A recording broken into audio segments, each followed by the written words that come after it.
so it has been a while since I have filmed a video sitting down and talking to you guys, but today I have something that was shown to me a couple days ago, and I just wanted to give my reaction to it and kind of deter people who think that this video, what was said in this video, is correct, and kind of give my 2 cents on it. Now, before I get too much into this video, I do want to take you guys outside real quick in the garage. Now, those of you who are following me on Instagram would already know this, but as you can see, the Turbo X is kind of ripped apart right now. It's a work in progress, and definitely good news, nothing broke, don't worry about that. But as you can see right here, I have a Corona downpipe, and I also have a mid pipe sitting in the other room, and then a full DO88 intercooler and that hosing kit and everything. Of course, I do have videos coming on that, but I just wanted to show you guys an update on the car. As you can see, I just got the old downpipe out yesterday, actually. I haven't had a whole lot of time to work on it this past week. But hopefully, within the next week, you guys will be able to hear what will essentially be a straight pipe Turbo X sounds like, because no cat, as you can see. The mid pipe is essentially a complete straight pipe. And then the only thing that's going to be restricting this car is the little tiny muffler right on the rear axles. It's like the Turbo X specific muffler. So that's the only thing that's going to be limiting this car. But this isn't what this video is about. I just wanted to show you guys who aren't following me on Instagram and who haven't seen what's going on with this car. I just wanted to give you guys a quick update. So let's head back inside and talk about today's topic. So Scotty Kilmer, he is definitely one of the original, I don't know if I want to say original necessarily, but he's been doing YouTube for a long time with car related stuff. And he made a video back on the 11th, he uploaded it, which is about 4 days ago from when you guys are going to be seeing it. And he basically said, never buy a used Saab. So basically what happened was a subscriber asked him, I'll go ahead and play this minute-long clip where he basically roasts Saab. We'll go ahead and play that clip for you guys and give my reaction to it. Basically he just says, never buy a Saab, and if you do, you're stupid and you're going to waste a ton of money on them. So let's go ahead and listen to this clip. Thomas Van Driel says, Scotty, I was looking for a first car. I came upon a Saab 900 Turbo. Are those engines reliable? Are they okay with around 200,000 miles? Because I don't want to spend a fortune for repairs. Okay, it's a Saab $900 Turbo. Okay, Saab $900 Turbo. The car is not $900, Scotty, okay? The model name is 900.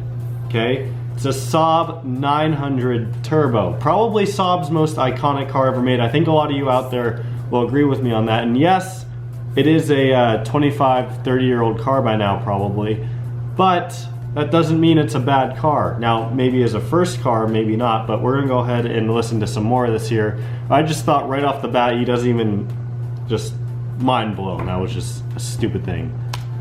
The company went bankrupt years ago because their cars cost so much money to repair. And that's a turbo, which makes it even more expensive to repair. Any car... Okay, Scotty, there are a lot of cars out there that are expensive to repair. If you don't know how to do your own work and you take your Saab to a general dealer or wherever you take it to your mechanic, yes, it's going to cost you a lot, especially if you want to take it to a Saab specialist. But if you do the work yourself, it's no more expensive than any other car brand out there. I mean, especially when you look at other European brands. Now, if you want to talk about an expensive car to maintain, look at a BMW, a Volkswagen, Audi. All those car brands have terrible reputations for costing so much in maintenance and repairs and upkeep and all this other trash. And he's out here saying that, you know, not only because it's a Saab, but because it's turbocharged. Of course, turbocharged cars can have more problems, but I've never really heard of Saab turbos just exploding or, you know, having big problems relating to the turbochargers. They're usually related to other issues. So again, as you guys are gonna see, what he says here is pretty much just based on, you know, assumption and a lot of assumption and a lot of just ignorance, I guess. I mean, he assumes a lot of stuff from what other people think about Saab, and he just kind of assumes that that's correct, which it's obviously not, as many of you know. Now, if you live in Sweden or in Europe, There's a lot of old ones lying around in junkyards and a lot of parts where you can get parts fixed cheaply. I know guys in Sweden that have them and they love them. They swear by them. In the United States, you'd be playing with fire buying that car used with that kind of mileage on it.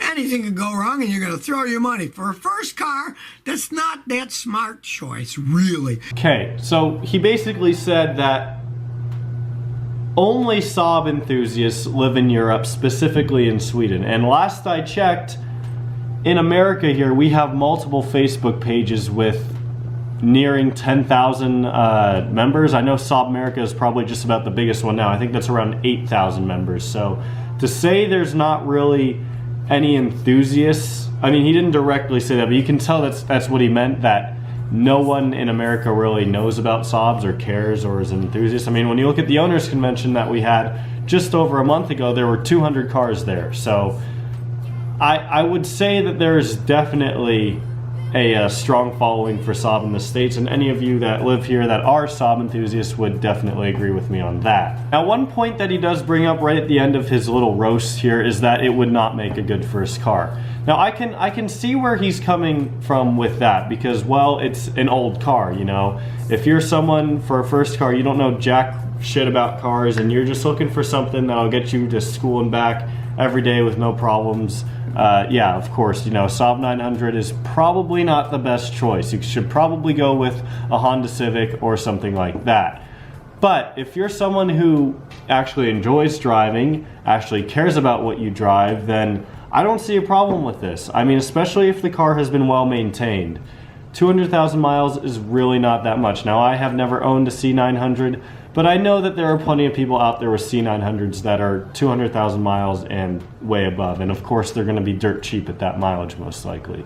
And of course, he brings up the point about Saabs and junkyards in Sweden and being able to find cheap parts there. Granted, there aren't a whole lot of Saabs in junkyards in Arizona, but I know back east on the East Coast, there are a lot more Saabs in general and a lot more in junkyards. So that point is just kind of carried over to the United States as well. I mean, you can find anything that you would need in a junkyard most of the time. And of course, new parts are still available and still being made. So again, if you did want to buy something new, you won't have any problem with doing that. So to whoever asked Scotty this question, if for some reason you're watching this video, I kind of making a big claim here saying that this guy is wrong, because a lot of people respect him, but a lot of people in the Saab community were kind of upset by this video, and I just wanted to say, you know, I left my comment on here on this video. A lot of other people that I know left comments on this video, some of them very lengthy. I mean, there's just a lot of comments here. If you guys want to go check out the video, I'll leave a link in the description. I feel like I should at least do him that much of a favor, but yeah, there's a lot of comments here that people are just saying, I've had my Saab 900 for 10 years and it's basically indestructible, blah, blah, blah. I mean, I'm sure, you know, I'm just repeating information that you guys already know. So with that being said, that's going to wrap up this video, guys. Stay tuned for more exciting stuff coming for the Turbo X. I cannot wait to see how this thing sounds. That's it for today, guys. Thank you all so much for watching. If you enjoyed this video, make sure to give it a big thumbs up. I'll see y'all next time.